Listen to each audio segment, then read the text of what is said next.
This episode is brought to you by Awaken Your Wild Woman, a guided journey to reclaim your intuition, creativity, and sovereign soul.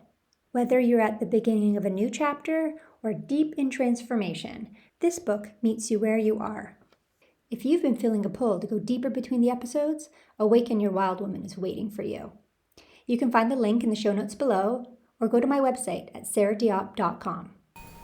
You're listening to The Wild Woman with Sarah Diop. Remembering your wild, one episode at a time. Welcome to the Wild Woman Spotlight. Today we have Lise Gibson, an astrologer, and she's going to walk us through basic astrology and tell us a little bit more about getting to know ourselves through the stars. Hi, Lise. Thanks for being on the show. Hello. Hi, Sarah. I met Lise 20 years ago because my hairdresser was raving about her, and I decided to go get my full chart done. I've basically been going to once every year since then, I think. Yeah. Pretty much. Yeah. So every year I get my chart done to find out what the year's about. I look at the chart you send me every year throughout the year when things are happening or something's going on. I want to be like, what's happening? It's one of my favorite things to do yearly. Like it's a little ritual I have. Yeah, I like the way you do it. So I thought what might be best for our listeners is we can just tap into your expertise a little bit. I'll ask you some Okay. questions about astrology and you could just let us know. And I might share some stories of how you've blown my mind. Like, for instance, predicting every single one of my pregnancies, and all of my pregnancies were surprises. And Yeah. like, you nailed it. Yeah, every time. Actually, I wanted to say before we get started is that I remember the first time I went to you, you said, I'm not a psychic, I'm an astrologer. So I can tell you what the energy is going to be like during different times of the year for you based on when you were born. I really like that because when you do a chart, you're telling me the energy. So I don't necessarily know exactly what's going to happen until after it happens. And I'm like, oh, Mhm. I was pregnant. Like you're like, this could be pregnancy. This could be like you give suggestions. You say you're not a psychic, but usually your thoughts about something tend to be actually what it is. But I really like that idea of this is the energy, and then you have to fit it into who you are, your life. Yeah, it's true. Okay, so the first question, what is the three most important parts of your chart, of an individual's chart? If you were going to walk away and only know three things about yourself, your sun. So I'm just going to assume everybody knows that one. But your moon sign is really important. It's really important because it's really more about your inner nature and what you need. And it really defines a lot about yourself. And then there's your ascendant, which is like the mask that you put when you meet everybody for the first time. And then if you have any sort of major aspect, any sort of dominant planet in your chart, say you're an Aries, but you're like, I don't feel like an Aries at all. It might be because your moon is in water, or maybe Neptune is like really dominant in your chart. It's really going to change how you are Aries in terms of expression. Oh, I love that. So my sun sign's Capricorn. Yes, I have your chart right And here. you have it there?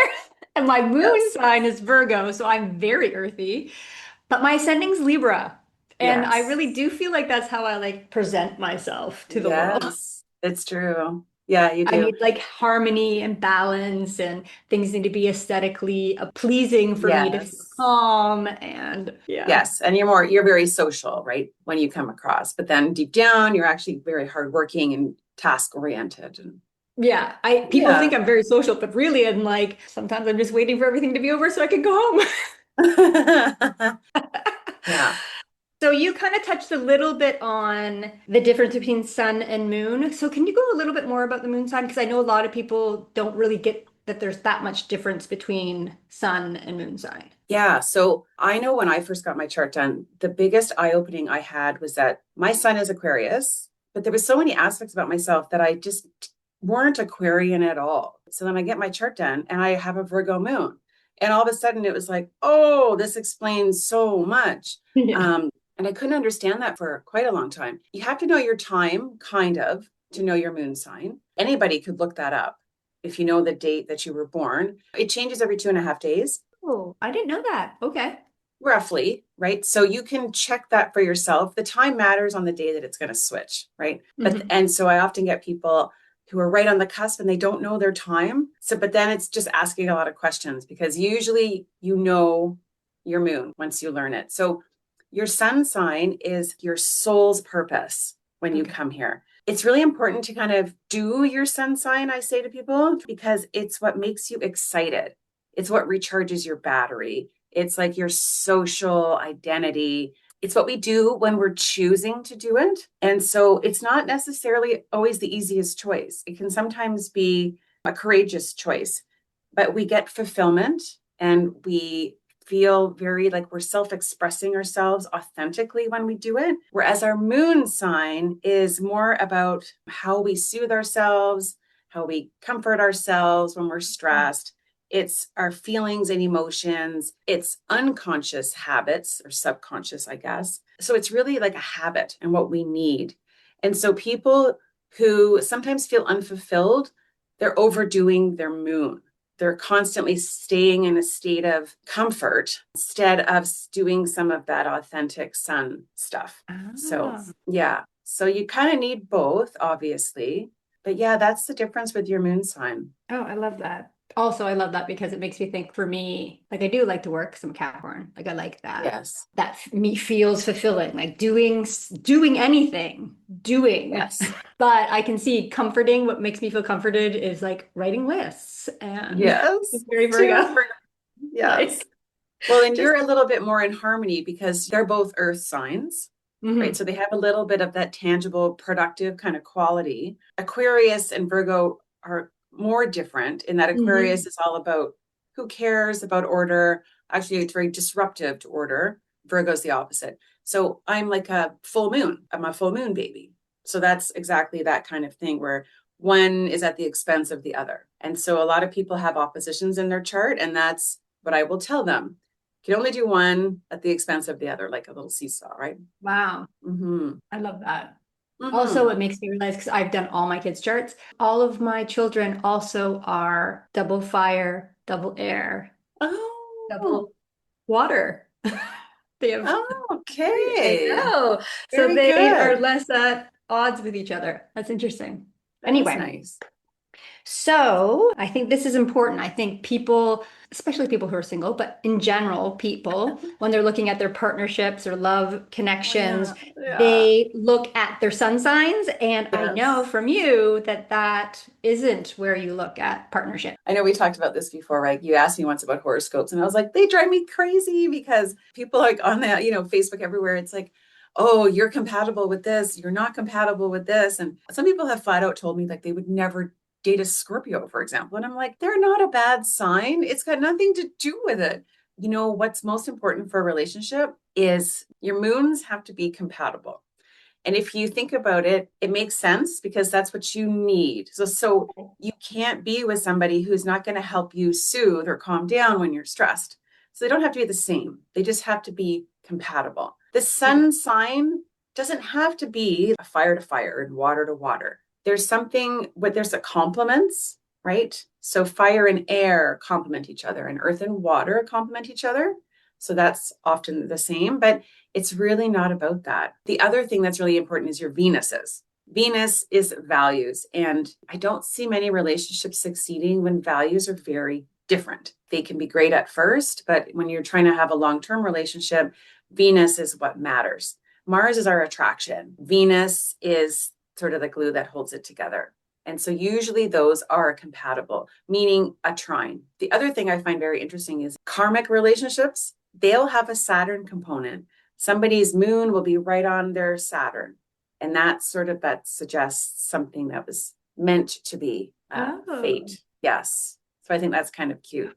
And what I often do with the relationship chart is you'll place one chart around the other and it shows how that person's chart is affected by the other one and then vice versa. What it shows you is how you support and help one person and how they support and help you. Oh, I love that. If Yeah. I remember correctly, I think I did that, me and my business partner years ago. Mm-hmm. This was like Yeah. That's true. You 10, did. no, 20, Okay, I 20 was gonna years say I think ago. it was longer, but Yeah, 20 okay. years ago. Oh my gosh. So long ago. We did that. The business partner when we did the Yeah, More yeah. compatible. I remember Yeah, that that's now. true. It was business partner too. I did it with somebody I was going out with, and it was not very compatible. It was like square everywhere. We were friends and we were trying, like it wasn't like horrible.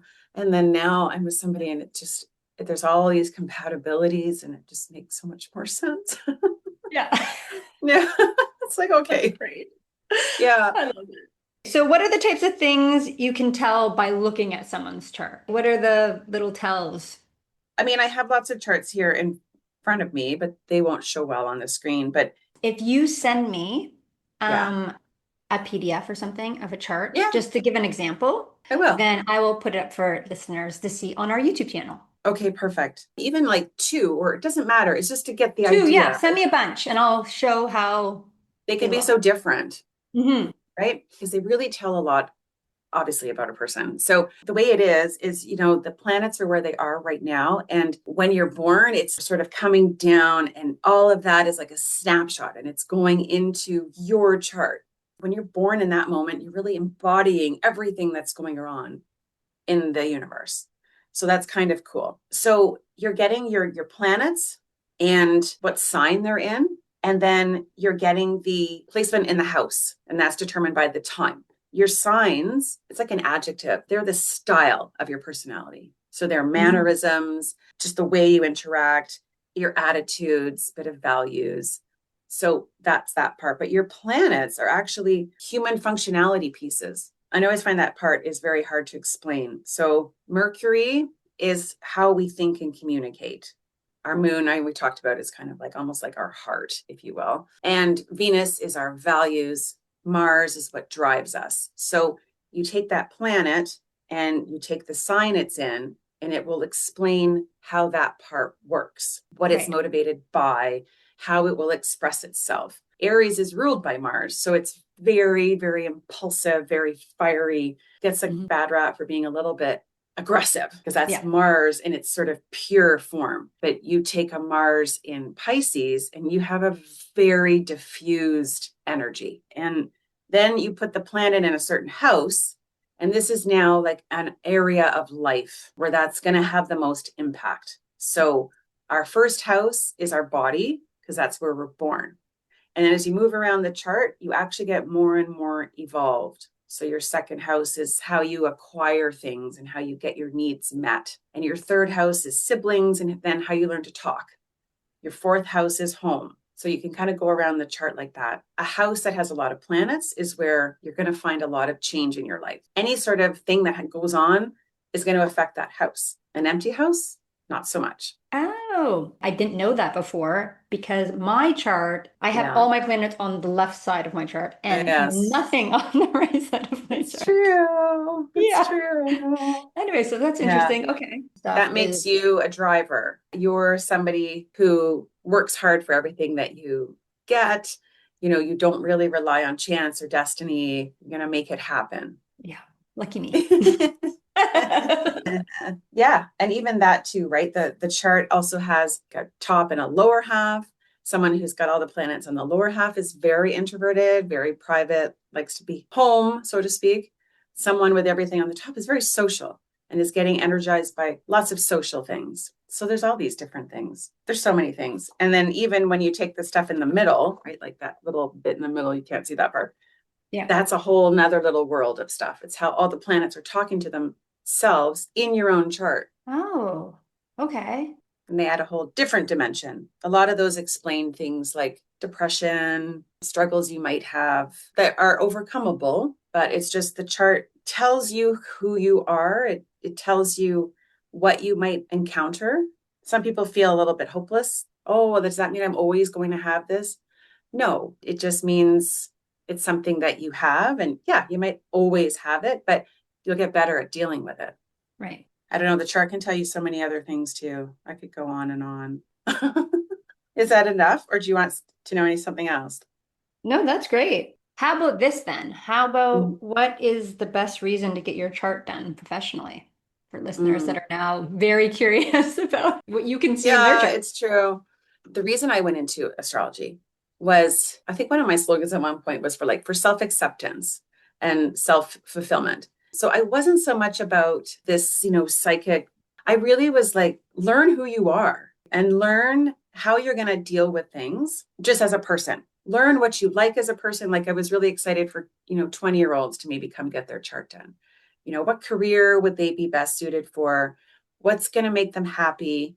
I really wanted people to pursue their sun and just sort of accept who they are. So the chart can give you a lot of that. It explains a lot about family, children, relationships, career. It can tell you all of those things. It tells you what type of job's going to make you happy. It can tell you what type of person is going to make you happy. And I'm not talking about like dark hair and handsome. I'm talking like, you need somebody who's going to give you some space, or do you need somebody who's going to be really supportive and emotional?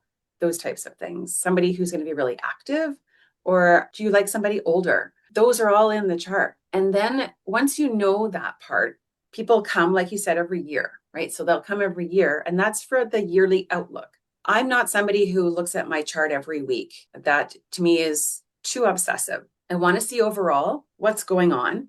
And if it's going to be a big Saturn year, or if you're going to have a lot of stuff, because usually in a chart, you're going to have maybe 3 or 4 big things going on at once.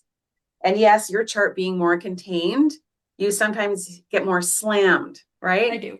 Yeah. But generally, people are like 3, 4 major transits going on. And transits are what's going on in the sky right now. And how does that impact your chart? Working with that person to say, you've got some Saturn transits. It's going to affect this and this.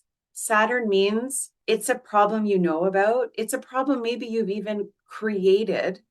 And so you have to work to fix this one. And I want them to know that, because it's so much more empowering to know, oh, okay, this is a growing up transit. This is something I have to work on. This is me taking on more responsibility, that sort of thing. Whereas if it's a Pluto transit, it's not necessarily your fault at all. It's just going to happen, and you can try to survive it, or you can dig deep and do the work and overcome it. But they're very different. That one, nothing's kind of within your control. It's really all about more of a psychological thing. And so to me, helping people through that and knowing like, this is going to last 1.5 years, or this one's only going to last 3 months, also helps people sometimes. They're like, okay. No, definitely. It's helped me. So I have gone through both Saturns and Plutos, Yes. and lots of them all at once. Yes. That's why I would refer back to the chart. So sometimes when I'm having a particularly difficult time and I had done my chart in January, then I would pull it out and be like, okay, I just have to make it till April 13th. April 13th Right. is the day it changes. I just have to hold on. Oh, that's funny. It Yeah. would make me feel better being like, I know this is happening. Oh, she did tell me something was going to happen. I'm like, okay, okay. For me, it would make me reflect afterwards. Be like, oh, she said it's about this. And when it's Mhm. Saturn, it's like, okay, so maybe I need to reflect a little bit about how Right. I caused Right. this by ignoring something or Right. yeah, but then also having a when it turns off date, being like, okay, Yes. or when things are going to get better, like my chart sometimes it'd be like, okay, something great is going to happen on this Yes. date. Sometimes I put those in my calendar when it's having a particularly hard year. I'd be like, May 12th is going to be a great time. So I'm going to put that. Being like, don't worry. Oh, you're hilarious. Yeah. You're hilarious. Yes, I don't want to talk just about the bad transit. There's really good ones too. And Mhm. I want people to use them, because sometimes easy transits can make people not do anything, right? So I remind them and I say, hey, this is a really good transit if you wanted to write a book, or if you want like a new job, or if you're going to move, or it's a good time for a relationship, so that they can work on that. And I've had people come and they're upset with me because they'll say, well, I want a boyfriend. And I'll say, oh, it's not looking like it's going to happen for 6 months. And then they're mad. And I'm like, oh dear. But astrology is amazing for timing. It really is. Most people know what their birth time. And sometimes even if it's out by half an hour, you're still not changing a transit too much, maybe like a week. So the energy's still going to be there. Yeah, there are good times that you should take advantage of, because you've got like planetary support, if you will, helping you. And so whatever you do is sort of like matched. That's the way I like to put it anyway. No, I like that. Yeah, no, I live for both the bad and the good in the chart that you sent Yeah. me. people will sometimes be afraid, like, oh, isn't that like a breakup transit or something like Uranus on Venus? It could be, but people who have been married for 40 years also have it. So Right. it's not just that, like what you said before in the intro, it could be a whole bunch of other things that are just about, hey, we got to resolve something here. Maybe it's, the way you break out your task list and who does what, or just maybe someone not feeling so appreciated, feeling taken for granted. Or it could have nothing to do with your spouse, and it could be how you feel beautiful or not beautiful. Right. So, but That's true. That's what you do. You're like, this is the energy of it. And this is how it could affect your chart. and Uranus is going to affect your relationships because it's on Venus. Like there's no question about that. And it usually is about a truth that needs to be spoken. It doesn't mean things are going to break up. But if you are in a bad relationship, then yeah, that one's going to make it go away for sure. Right. But it's good. Like that's what people don't understand. The intent is to liberate you towards truth. It means you're not aligned in your values. Right. So you talked about that transit. What are other key transits that happen? Oh, yeah. So that's one that people want to know a lot when they're going to meet somebody. So I will look at Venus when something is going to touch their Venus or their seventh house, because their seventh house is partnership. So fifth house can be lovers and just like casual relationships. Right.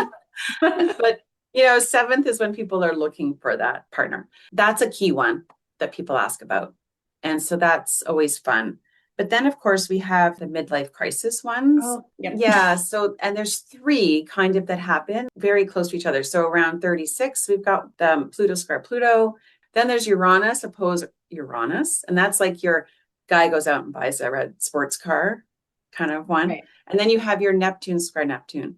What's kind of interesting is that it starts with a Pluto, and that one is about whatever's not working for us, we need to get rid of it. So it's kind of uncomfortable, but it's very internal. So it's very subtle. So people might not even realize it's happening. But often stuff that isn't good for us, we start to sort of notice it, whether that's people or a habit. It's sort of like we're getting to that point where it's like we need to clean ourselves out, clean the past out. Okay, so Uranus is interesting because it squares itself at 20. And this is where people move from teens to adults. And so they have a lot of rebellion. You probably recognize that either in yourself or your kids, because they're like, how do I express myself? I want freedom. I want to do things my own way. And they're frustrated too about having to become an adult. But then we get the opposition at like 40. And that's when people are like, wow, like, what have I been doing? They start to look at the authenticity of what they've been doing. Have I just been doing what I was supposed to do? Was I doing what I wanted to do? And so, again, part of why I like to do charts is I want to tell people when they're 25, do what's good for you. Because I don't want you to hit midlife crisis and then be like, oh, I hate where I am in life. Right. So, because both have a rebellion aspect, but both have that I want to express myself authentically. That's kind of Uranus's purpose. And then the Neptune, square Neptune, a little bit more subtle again. It comes afterwards to say, what are my goals and dreams and ideals? That we start looking at, okay, well, when I die, that I worked 80 hours a week, is that really going to be important? We're looking at the deeper things because Neptune is all about beliefs, mysticism, emotions, spirituality. So now we're not just focusing on material wealth, we start to look at our spiritual wealth. And when does that usually happen? Or is it different for everyone?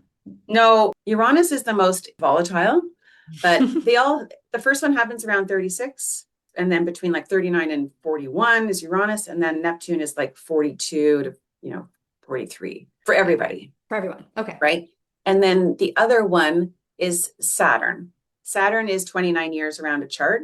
It's called a Saturn return. Happens for everybody, between 27 and 29. Then it happens again when people are retiring around 60.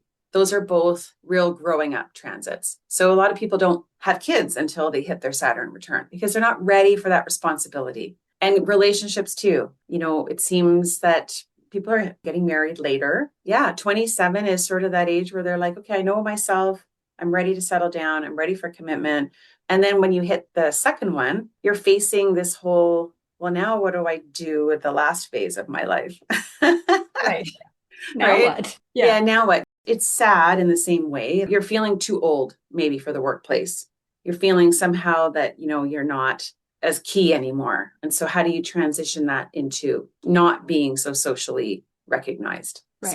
So those are times people often come to get their chart done because they're like, oh, Makes sense. Completely. yeah. And the Yeah. last So one, I kind of talked on it a little bit, but how is astrology predictive? And I already said, like, you predicted my babies, but you can yeah, go into that a well, little bit. this is an ephemeris, okay? And it literally shows you where all the planets are between now and 2050. So the planets have a constant movement. It's predictable. Even astronomers and NASA, like they know where the planets are going to be. And the constellations are there. And so we know where the planets are going to be. So I could look at your chart 10 years from now, and I could see what was going to affect your chart. So that's how it is predictive, in the sense that your chart is this promise of who you are and what can happen for you. And I could look at, okay, how the planets are going to affect you in the next year. And I can get really specific, or I can keep it modern. So I look at Jupiter, but I wouldn't look at Mercury. That's changing every month. Like it's too rapid. Right. So it's predictive in that I know where Saturn is going to be. And so I know how it's going to affect your chart in your house. I can tell you the energy of Saturn, the energy for you personally, based on your planet and where that is and how that's related in your chart. Like I was saying, like Uranus opposing a Venus is going to have a common story for everybody. But now you take it and you put it in your chart. Where's your Venus? Yours is in the second house. That's going to have a different meaning than mine in the seventh. Yours will affect your second house of money, values, and self-worth, whereas mine is going to be in the seventh, more related to directly to relationships, close friendships, or even enemies. But isn't that more harmonious, I think? Your Venus is, I mean, this is very Virgo of me, I guess. Your Venus is where it should be, right? Don't you think? I No? guess so. I say I should. guess I can so. say I know what should. you're yes. I try not to say should in life, but it makes me feel like when Venus, you think seventh Yes, it house, is in right? its own Relationship. house. You're right. Yeah. Just like when moon is in the fourth, it's in its own house. So Right. it's very strong. So you're right. It is in its own house. So it is more logical, if you Logical. It's not a will. should, it's just, yeah, okay. Well, yes. And so, yeah, that is strong. And your sun sign, everybody usually knows their sun sign, but Mhm. knowing the house that it's in can be so helpful for people because that is part of your definition of yourself, part of your identity. The reason I think I loved astrology was because it was like this one-on-one, really understanding somebody, everything kind of that would help them. And my son is in the seventh house, which is all about one-on-one relationships. So I never really understood that. Oh yeah, yours is in the third, and you're all about communication. And these podcasts are a perfect example, Yeah. right? You're talking with people and you're putting it all together. Yeah. Yeah, I can see that connection. I was actually just saying the last podcast that I realize if I get quiet, it's because I'm not being my authentic self, because Oh, I'm not trying to connect with anyone. Because if I'm somewhere and I'm quiet, it means I'm not actually trying to connect. So I'm not actually being my authentic self. I'm just doing the oh, shoulds and adapting to oh. the social norm without actually being myself if I'm quiet. Okay. Yeah. Interesting. That's That's very interesting. interesting that It my son is. is in communication. It is. It is. Yeah, it rules your 11th house. So that's piece two. You're very good at organizing groups and, bringing things out in the social world, right? Which is really great because you're marrying the third house with the social, which is exactly what you're doing. I love it. Wonderful. Thank you. I know. I think that's so nice. I know. Thank you for asking me to do this with you. It's really nice. I think it's great because I think that a lot of times most people know their sun sign and that's Yes. all they know. But anytime I talk to someone about horoscope, for the most part, they're interested, even people that don't know anything about it. And Right. then when you start Right. talking a little bit more about it, because I know a little bit more because of you, they're like, Yes. oh, one of the things I think is a great gift for listeners is when someone has a baby to get their little chart done, Oh, because you did the yeah. chart for my So kids when they true. were born, and I absolutely loved it. Oh, Loved I'm it. glad. And I think that some of my friends did that too because of me Oh, being like, my yes. chart was done. Look at this. This Yeah. is all I did a lot of Maggie. baby Or this is charts for a all, while there. Yeah. yeah. Yeah, it's very interesting because babies right now, they have a very unique little thing. There were so many planets in Aries for a while there. Holy. Hmm. Yeah. So I was like, Yeah, oh, I these are did. interesting. I know. I Yeah. have a lot of Aries in my life, and the fact that there was 7 planets in Aries with the amount of Aries in my life, I was just, oh my Yes. God, Oh my gosh, don't right. don't burn down your whole life. I kept on saying that to one of my Yes. friends. I'm like, don't burn down everything. Well, I yeah, really, because it makes them very intense, right? Even if it wasn't an Aries, 7 signs in a planet is pretty intense for that sign. Yeah, so yeah, it's it's true interesting. for everybody. 7 Aries. That's I very know. aggressive. Yeah, that's true. Yeah, I don't know what else I can tell you. I like that you said, I'm not a psychic. I mean, you're right. If the person works with me, the story is there and it makes more sense. But Hmm. the stories could be infinite. Like there's some stories that I just would never have predicted, but the flavor is there. It's just sometimes they have to be like this. I'm like, wow, could never. Right. That's, I Yeah, mean, and reading through it, even for someone that, like, my story, or even while I'm reading through it, reading afterwards, I'm like, oh, there we go. That was it. right. Right? That makes sense Right. now. I guess I'm more advice giving around. I want you to know everything about that planet's energy, so that you can work with it as best you can. Like that's Hmm. really what I want for people. I don't want people to passively be like, oh, great. I might meet somebody now. I want people to embrace it. All the things that go along with that. Maybe you're starting to change your look. Maybe you're starting to get out more. Do all of those things. Yeah. Yeah. I love it. But also, I'm an earth sign that likes, here's my Right. plan I for the know year. you're like, okay, I'm supposed to do these things. Okay, I will do them. You Right. always did your homework. Definitely.